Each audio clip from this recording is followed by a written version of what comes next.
Hello everyone. In this video, we'll learn how to import ground data and boundary lines from a CAD, drawing into the road design module of ESurveyCAD.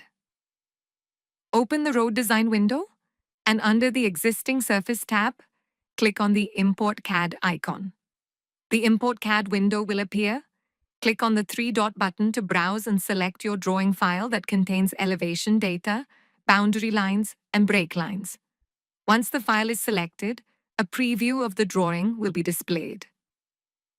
Now choose the layer that contains the elevation text and click on the Import button.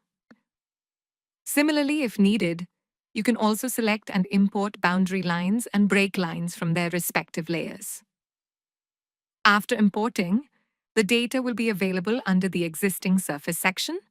You can now proceed with further steps like designing the horizontal alignment. That's how you import ground and boundary data from a CAD drawing for road design. If you are working in the infrastructure industry, please don't forget to subscribe to our channel. We regularly add informative videos about infrastructure design and engineering solutions.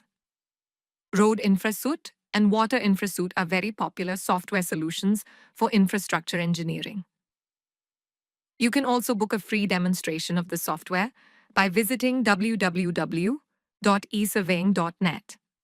You may reach us through email at info@esurveying.net. You can call us on 944-959-9709. Thank you for watching this video.